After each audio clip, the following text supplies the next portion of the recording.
Hello guys, welcome to our YouTube channel. ఏ మంత్రం వేశావే 4 పార్ట్స్ వీడియో చూసిన తర్వాత ఈ వీడియో చూడండి. ఏ మంత్రం వేశావే పార్ట్ 5. అచ్చా అంత వద్దు, అంత శ్రమ నీకు కూడా అస్సలు వద్దు అని తానే చుట్టూ చూస్తూ షింక్ దగ్గరికి వెళ్ళి బాటిల్ ఓపెన్ చేసి మొత్తం అంతా షింక్లో పారబోసేశాడు. అయ్యో అయ్యయ్యో, వీడెక్కడ దొరికాడు రా నా కర్మానికి. అంత నాశనం చేస్తున్నాడు, సర్వనాశనం చేస్తున్నాడు వీణ్ణి అని పిడికిలు బిగించి వెనుక నుంచి కొడుతూ, నీ అబ్బారే దొంగ సచ్చినోడా, 1000 రూపీస్ బాటిల్ రాది, అంత వేస్ట్ ఇచ్చి అని పళ్ళు కొరుకుతూ ఉంది మహా. అభి అంతా పారబోసి వెనక్కి తిరిగి ఖాళీ బాటిల్ చూస్తూ, ఇప్పుడు ఓకే, ఈ బాటిల్ ఏం చేద్దాం, ఇదిగో నువ్వే తీసుకో, నానమ్మ చూడకముందు ఎక్కడైనా దూరంగా పడవేసిరా, నేను ఇప్పుడు అర్జెంటుగా వెళ్ళాలి, ఓకే అని మహా మాటకి తావి ఇవ్వకుండా సర్టిఫికెట్స్ అందుకొని అక్కడి నుంచి వెళ్ళిపోయాడు అభి. ఖాళీ బాటిల్ చేతిలో పట్టుకొని తిరిగేసి మరిగేసి దానివైపే దీనంగా చూస్తూ ఉండిపోయింది మహా. బంగారం లాంటి బాటిల్ సర్వనాశనం చేసేసాడురా వీడి బండపడ అని పారేసిన బాటిల్ని తలుచుకొని అభికి శాపనార్థాలు పెడుతూ ఉంది మహా. పక్కనే కూర్చొని రిషినే చూస్తున్న చోటు, అక్క నువ్వు నన్ను ఏమైనా అను కానీ బావనేమి అనకే, మా బావ బంగారం అన్నాడు మెటికలు విరుస్తూ. వజ్రమేం కాదు అంది వెటకారంగా రిషి. వజ్రం కంటే తక్కువేం కాదు బావా, లేకపోతే ఇన్ని రోజులుగా నేను చేయలేని పని ఒక్క రోజులోనే ఎలా చేసేసాడు చూడు, ఎంతైనా మా బావ గ్రేట్ అంతే అని చోటు అభిని పొగుడుతుంటే రిషి ఉడికిపోతూ, అయిపోయిందా మీ బావగారి భజన, మాట్లాడితే మీ బావని పొగిడే ప్రోగ్రామ్సే పెడతావు, ముందొచ్చిన నాకంటే వెనకొచ్చిన మీ బావ నీకు ఎక్కువయ్యాడు కదా, అలాగే ఉండరా చూపిస్తా నేనేంటో, మీ బావకి నీకు ఇద్దరికి కలిపి చుక్కలు చూపించకపోతే నా పేరు మళ్ళీ మార్చుకుంటాను చూడరా, ఈసారి రిషిత అషిత లాంటి స్టైలిష్ పేర్లు కాదు, చాంగ్బు చింగ్ చాంగ్ అని నీకు కూడా పలకరని చైనీస్ వాళ్ళ పేర్లు పెట్టుకుంటాను చూడు అంది విరబూసిన జుట్టు ముడివేస్తూ. అబ్బో వద్దే అక్క, ఆ చింగ్ చాంగ్లు చాంగ్బుష్లు ఆ చైనా వాళ్ళకే సెట్ అవుతాయి, మనం అలా పిలుచుకుంటే వీడికి అమావాస్య అర్ధరాత్రి నాడు ఏ పిచ్చి కుక్కో కరిచింది అనుకొని పైనుంచి కిందకి చూస్తారు.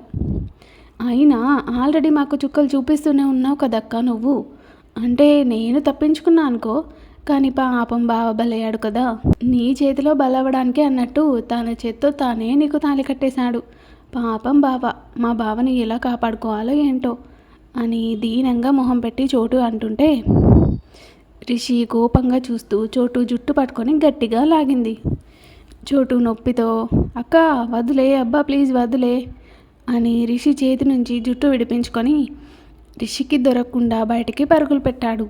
రిషి లేచి, ఆగరా నువ్వు నా చేతిలో అయిపోయావు ఈరోజు అనుకుంటూ చోటు వెనకే పరిగెత్తుకొచ్చి చూసుకోకుండా అప్పుడే లోపలికి వస్తున్న అభికి గుద్దుకుంది. కింద పడబోయేదే తమాయించుకొని అభిని సపోర్ట్ చేసుకొని నిలబడింది రిషి.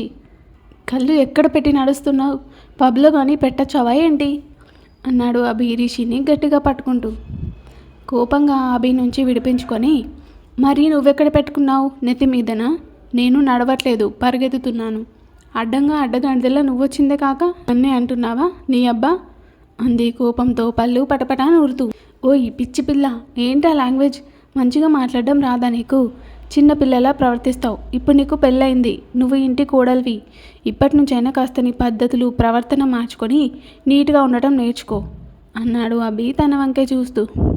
రిషి అలిగినట్టు మొహం పెట్టుకొని కోపంగా చూస్తూ, అంటే ఏంటి నీ ఉద్దేశం, నేను పద్ధతిగా ఉండనా, నాకు మంచి ప్రవర్తన లేదనా అంది అభి మీదకే వచ్చేస్తూ. మరి నేను చెప్పింది అదే కదా, ఇక నుంచైనా పద్ధతిగా ఉండమని, ఇప్పటికైనా కొంచెం అమ్మాయిలా డీసెంట్గా ప్రవర్తించడం నేర్చుకో, దీక్ష ఎలా ఉంటుంది అన్నిట్లో దాన్ని చూసి నేర్చుకో అన్నాడు తను వేసుకున్న gold shoulder top and tan జీన్స్ని తేరిపారా చూస్తూ. రిషి మొహం మార్చి, నువ్వు కూడా నేర్చుకో మా చోటుగాని చూసి, అత్తయ్య చెప్తే తప్ప నీకు ఏ డ్రెస్ వేసుకోవాలో కూడా తెలీదు కానీ నాకు చెప్తున్నాడు చూడు అంది మాట పడలేక. నీకు చెప్పాను చూడు నా బుద్ధి తక్కువ అని తల కొట్టుకొని అక్కడి నుంచి వెళ్ళిపోయాడు అభి.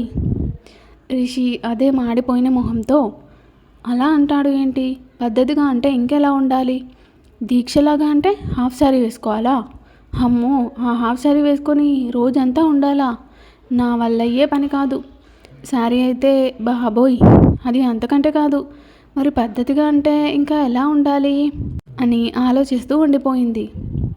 అభి నేరుగా సావిత్రమ్మ గదిలోకి వచ్చి కుడి చేత్తో ఆవిడ కాళ్ళు పట్టుకొని, నానమ్మ, నేను ఇంటర్వ్యూలో సెలెక్ట్ అయ్యాను, రేపే జాబ్లో జాయినింగ్ అంటూ శుభవార్త చెప్పాడు.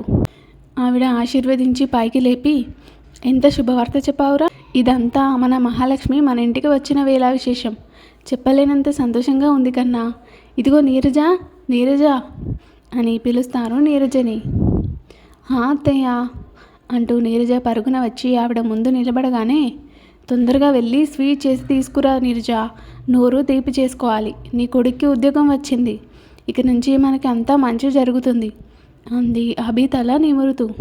నీరజ హ్యాపీ అయిపోయి, రే అభి, నిజంగానా, కంగ్రాట్స్ నానా అని నవ్వుతూ అనగానే, థ్యాంక్స్ అమ్మా అన్నాడు అభి. నేను ఇప్పుడే వెళ్ళి స్వీట్ చేసి తీసుకొస్తాను అని వడివడిగా కిచెన్లోకి వెళ్ళింది నీరజ. నీరజ వెళ్ళాక అభిని సావిత్రమ్మ పక్కన కూర్చోబెట్టుకొని, ఇంతకీ ఈ శుభవార్త నా మనవరాలికి చెప్పావా లేదా అంది అభి వైపు చూస్తూ. లేదు నానమ్మ, ఇంకా చెప్పలేదు అన్నాడు అభి. మరి ఇంకెందుకు ఆలస్యం, పిలువు నీ పెళ్ళాన్ని అంది సావిత్రమ్మ నవ్వుతూ. తర్వాత చెప్తాను నానమ్మ, గదిలోకి వెళ్ళాక చెప్తాను కదా అని తప్పించుకోబోయాడు.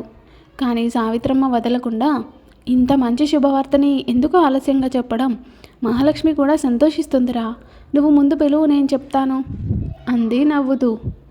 అభి ఇంకేమీ సాకు చెప్పాలో తెలియక, సరే నానమ్మ, పిలుచుకొని వస్తాను అంటూ లేవబోయాడు. ఇక్కడి నుంచి పిలిస్తే వినిపించదా ఏంటి నీ పెళ్ళానికి, నువ్వు పిలువు నాన్న అంది సావిత్రమ్మ. అంటూ ఏమని పిలవాలి అనుకొని రిషి అని నోటికి రావడంతో, రిషి, రిషి అని పిలిచాడు గట్టిగా తనకి వినిపించేలా. మిర్రర్లో తననే చూసుకుంటున్న రిషి అభి పిలుపుకి షాక్ అయ్యి, ఏంటి ఈ మహానుభావుడు తన నోటితో నన్ను పిలుస్తున్నాడా, షాకింగ్. డెఫినెట్లీ అమ్మమ్మకి డౌట్ రాకుండా ఉండడం కోసం అయి ఉంటుంది, లేకపోతే ఈ అబ్బాయి గారు తన నోటితో నన్ను ఇంత బుద్ధిగా ఎప్పుడు పిలవాలి అనుకొని నడుస్తూ కిందకి వచ్చింది. అభి పిలుపు సావిత్రమ్మ గది నుంచి వచ్చేసరికి మహా అడుగులు అటువైపు వేసింది. మహాని పిలుస్తూ తలుపు వైపే చూస్తున్న అభి షాక్ అయ్యాడు. పద్ధతిగా డ్రెస్ చేసుకొని నడుస్తూ వస్తున్న మహాని చూసి సల్వార్ కమీజ్లో దుపట్టాని సరిచేసుకుంటూ చూడముచ్చటగా నడుస్తూ వాళ్ళకి ఎదురుగా వచ్చి నిలబడింది మహా. ఇంకా ఉంది. Thank you for watching guys. Story కనుక మీకు నచ్చినట్లయితే మన ఛానల్ని సబ్స్క్రైబ్ చేసుకొని బెల్ ఐకాన్ని ఆన్లో పెట్టుకోండి. అలాగే స్టోరీని లైక్ చేసి షేర్ చేసి కామెంట్ చేయడం మర్చిపోకండి.